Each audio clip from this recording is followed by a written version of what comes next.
விஞ்ஞானம் நம்மை பரலோகத்திற்கு கொண்டு சேர்க்காது. மெய் ஞானமே கர்த்தரிடத்தில் கொண்டு போய் சேர்க்கும். கர்த்தரை பற்றின அறிவு அறிந்து கர்த்தருக்கேற்ற ஞானத்தினால் நிரம்பியவர்கள், கர்த்தருடைய ஆவியால் வழிநடத்தப்படுகிறவர்களே பரலோகத்திற்கு செல்ல முடியும். நம்முடைய பிதாவாகிய தேவனுடைய அன்பும் ஆண்டவராகிய இயேசு கிறிஸ்துவின் கிருபையும் சமாதானமும் உங்கள் அனைவரோடும் கூட என்றென்றைக்கும் இருப்பதாக. தலைப்பு: நான் உன்னை விட்டு விலகுவதும் இல்லை, உன்னை கைவிடுவதும் இல்லை. யோபு 1ஆம் அதிகாரம். கர்த்தருக்கு பயந்து நடப்பது என்றால் என்ன? ஒரு மனிதன் உத்தமனாய் சன்மார்க்கனாய் கர்த்தரால் பாராட்டப்படக்கூடிய நிலையில் வாழ வேண்டும் என்றால் அது எப்படி? அதாவது கர்த்தர் பாராட்டும் ஒரு பரிசுத்தவான் என்றால் எப்படி இருக்க வேண்டும் என்பதற்கான ஒரு ஃபார்முலாவை இந்த வேத பகுதியில் நமக்கு கொடுக்கப்பட்டிருக்கிறது.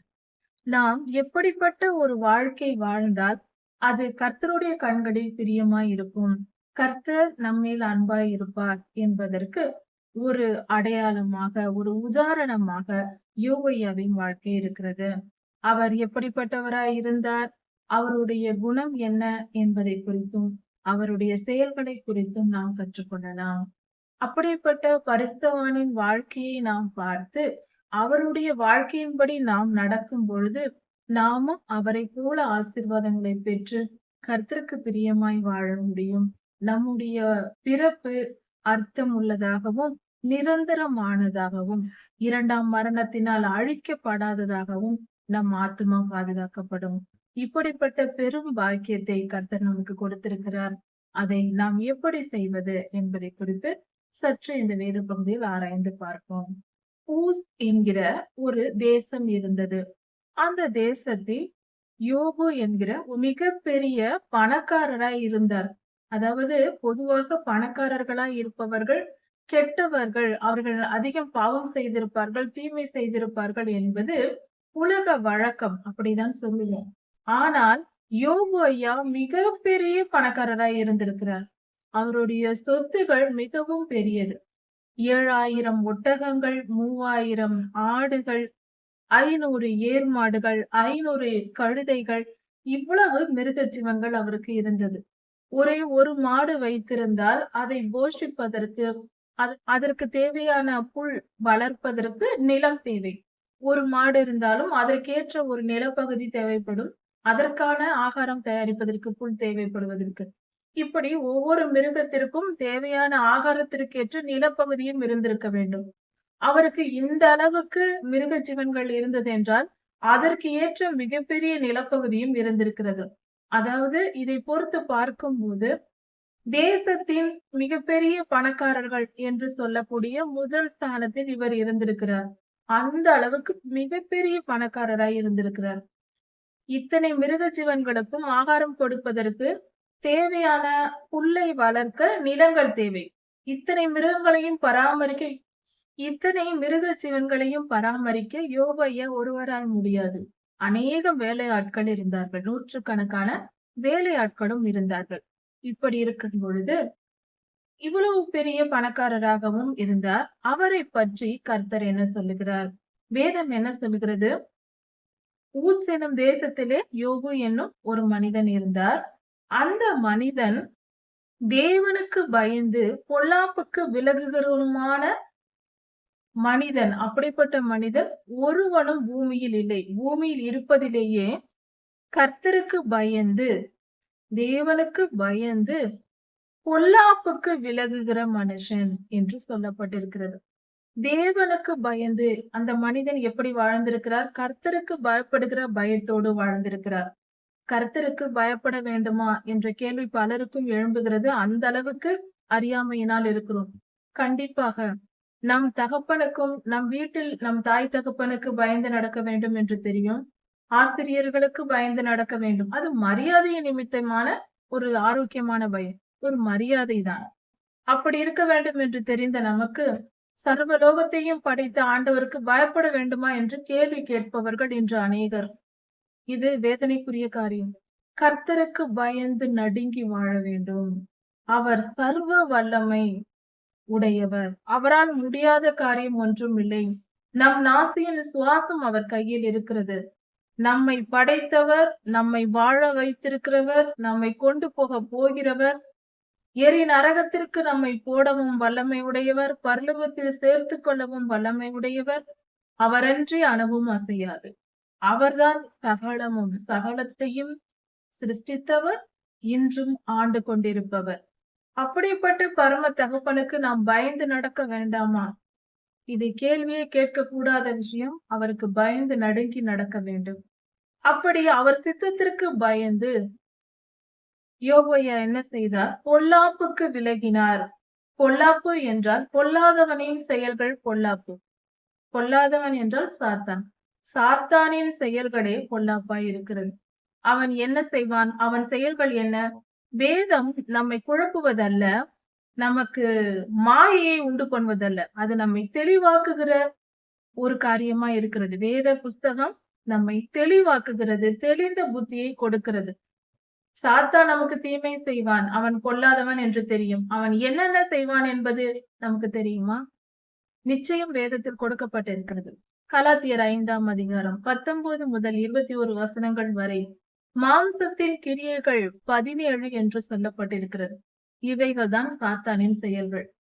அது என்ன என்ன என்றால் விபச்சாரம், வேசித்தனம், அசுத்தம், காமவிகாரம்.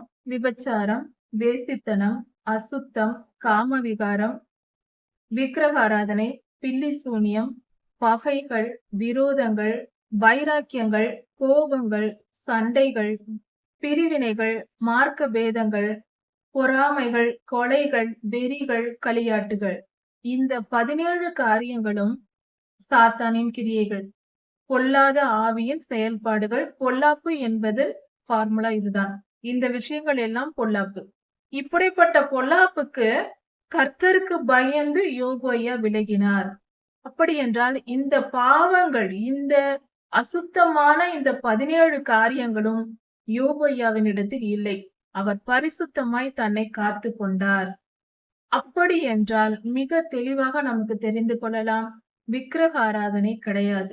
அவர் தன்னுடைய குடும்பத்தை, தன்னை, தன் வீட்டை பரிசுத்தமாய் காத்து கொண்டார். அடுத்தது விக்கிரகங்களுக்கு படைக்கப்பட்டதை சாப்பிடவில்லை. தனி மனித ஒழுக்கம், ஒழுக்கமான கற்பு நெறியுள்ள வாழ்க்கை வாழ்ந்திருக்கிறார். இந்த காரியம். அதற்கு அடுத்தது பண ஆசை இல்லை. ஏனென்றால் கோபங்கள், சண்டைகள், பொறாமைகள், இப்படிப்பட்ட மோசமான இந்த 17 குணங்களும் அவரிடத்தில் இல்லை. தன்னை பரிசுத்தமாய் காத்து கொண்டு தினமும் கர்த்தரிடத்தில் ஜெபித்து கொண்டிருந்திருக்கிறார். இதற்கு ஆதாரமாக அடுத்தடுத்த வசனங்களில் இருக்கிறது. அவர் பலி செலுத்தினார், கர்த்தருக்கு பயந்தார் என்று. கர்த்தருக்கு பயந்து பரிசுத்தமாய் வாழ்வது என்றால் என்ன? கர்த்தருக்கு பயப்படுதலை பல விதங்களில் பிரிக்கலாம். கர்த்தர் ஒருவர் இருக்கிறார், அவர் நம்மை பார்த்து கொண்டிருக்கிறார் என்பதை நாம் புரிந்து கொள்ள வேண்டும். நம்முடைய வாழ்க்கையில் பிறந்ததிலிருந்து மரணம் அடையும் வரைக்கும் நாம் செய்த நன்மை தீமைகள் எல்லாம் பரலோகத்தால் கவனிக்கப்பட்டு கொண்டே இருக்கிறது. தேவ தூதர்கள் நம்மை கவனித்துக் கொண்டிருக்கிறார்கள் என்பதை நாம் மறந்துவிடக் கூடாது. உதாரணமாக, சாதாரணமாக, பொதுவாக கர்த்தரை அறியாத மக்கள் கூட சொல்லுவார்கள். பேசிக்கொள்ளும் போது நாம் கவனித்து பார்த்தால் தெரியும். யாரையாவது அடுத்தவர்களை குறித்து பேசும் பொழுது சொல்லுவார்கள், அவன் மகா அக்கிரமக்காரன், அவனுக்கு என்ன துன்பம் வரப்போகிறதோ தெரியாது, அந்த அளவுக்கு அவன் துன்பப்பட போகிறான், வேண்டுமென்றால் பார் என்று சொல்வார்கள். அதே சமயத்தில் ஒரு நல்லவன் இருந்தால் அந்த மனிதனை குறித்து அவன் எவ்வளவு நல்லவன், அவன் நிச்சயம் அவனும் அவனுடைய சந்ததியாரும் சமாதானமாக சந்தோஷமாக இருப்பார்கள், அவர்கள் செழித்திருப்பார்கள், அவர்கள் செய்த நன்மைகள் ஏராளம் என்று புகழ்ந்து பேசுவார்கள். அவர்களுக்கு நன்மை விளையும் என்றே சொல்லுவார்கள். யாராவது ஒருவர் கவனித்துக் கொண்டிருந்தால்தான் ஒவ்வொரு மனிதனையும் அவன் அந்தரத்தில் செய்கிற, அவன் வீட்டுக்குள், அவன் அறையில் செய்கிற பாவங்களை குறித்தும் கூட யாராவது ஒருவர் கவனித்துக் கொண்டிருந்தால்தான் அதற்கேற்ற நியாய தீர்ப்பை கொடுக்க முடியும்.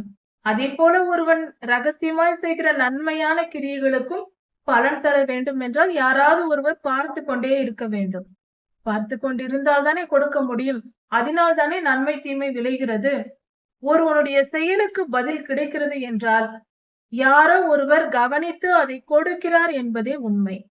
யாரோ ஒருவர் என்றால் அதை ஒரு மனிதன் கொடுக்க முடியாது. எல்லா மனிதனையும் எல்லா காலங்களிலும் ஆயிரம் ஆயிரம் வருடங்களாக யாரால் பார்த்து கொண்டிருக்க முடியும்?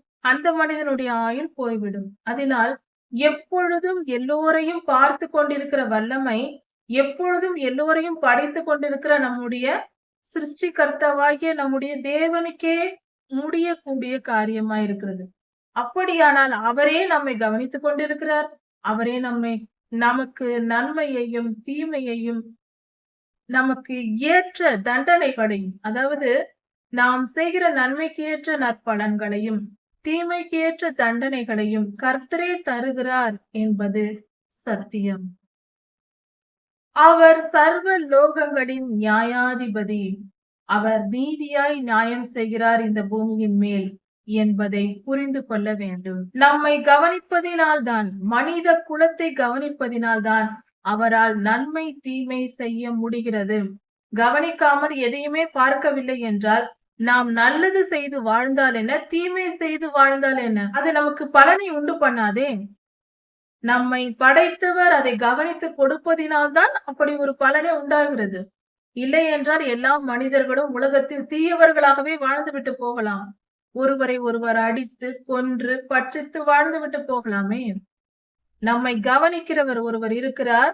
நம்முடைய சிறு சிறு செயல்கள் கூட, ஒரு சின்ன விஷயங்கள் கூட, ஒரு சிறு பாவம் கூட, நாம் செய்கிற காரியங்களை, நம்முடைய செயல்களை கவனிக்கிறவர் ஒருவர் இருக்கிறார். அதற்கேற்ற பலனை தருவார். இந்த வேதாகம பகுதியில் யோபையாவின் புஸ்தகத்தை பார்க்கும்போது அடுத்தடுத்த காரியங்கள் வருகிறது. 1ஆம் அதிகாரத்தில், அதாவது பரலோகத்தில் கர்த்தருடைய சன்னதியில் வந்து தேவ தூதர்கள் இருக்கும் பொழுது சாத்தானும் அங்கு வந்து நிற்கிறான். அவரோடு பேசுகிறார்கள், கர்த்தரோடு பேசுகிறான் என்பதை இந்த வேத பகுதியில் நமக்கு கொடுக்கப்பட்டிருக்கிறது, மிக தெளிவாக வெளிப்படையாகவே.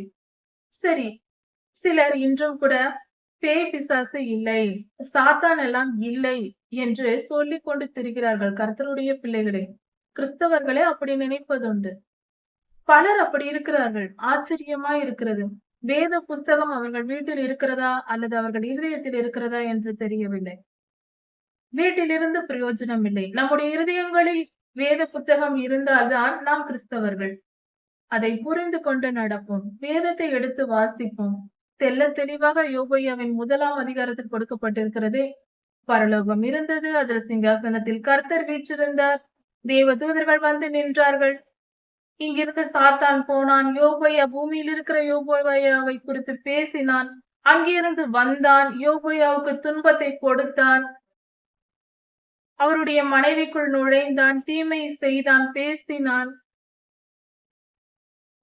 இதையெல்லாம் பரலோகம் கவனித்துக் கொண்டு கர்த்தர் கடைசியில் அவர்கள் நண்பர்கள் செய்த செயல்களை எல்லாம் பார்த்து பேசிய வார்த்தைகளை கேட்டு கர்த்தர் பதிலும் தருகிறாரே. யோபையாவுடன் நேரடியாக கர்த்தர் பேசினாரே. மெய் ஞானத்தை அறியாமல் விஞ்ஞானத்தினால் என்ன பலன்? நம் ஜீவன் போன பின்பு எங்கு நிற்கிறோம்? விஞ்ஞானம் நம்மை பரலோகத்திற்கு கொண்டு சேர்க்காது. மெய் ஞானமே கர்த்தரிடத்தில் கொண்டு போய் சேர்க்கும். கர்த்தரை பற்றின அறிவு அறிந்து கர்த்தருக்கேற்ற ஞானத்தினால் நிரம்பியவர்கள், கர்த்தருடைய ஆவியால் வழிநடத்தப்படுகிறவர்களை பரலோகத்திற்கு செல்ல முடியும். நம் ஜீவனை, நம் ஆத்துமாவை நிரந்தரமாக காப்பாற்ற முடியும், எரி நரகத்திற்கு போகாமல். விஞ்ஞானிகள் எல்லாம், விஞ்ஞானத்தை கற்றவர்கள் எல்லாம், பெரிய மேதைகள் எல்லாம் பரலோகத்திற்கு போய்விட முடியாது. விஞ்ஞானம் கற்றறிய வேண்டும். கற்பது நல்லது. அப்பொழுது கர்த்தருடைய சிருஷ்டிப்பை குறித்தும் அவர் வல்லமையை குறித்தும் நாம் அறிந்து கொள்ளலாம். ஆனால் வேத வசனங்களே சத்தியம். இன்றைக்கு சொல்லப்படும் விஞ்ஞானம் நாளைக்கு பொய்யாய் போய்விடும். ஆனால் மெய் ஞானமான கர்த்தருடைய வார்த்தைகள் என்றும் மாறாது, என்றும் அழியாது. கர்த்தர் உங்களை ஆசீர்வதிப்பாராக. இதன் தொடர்ச்சியை அடுத்த செய்தியில் பார்க்கலாம். மாரநாதா.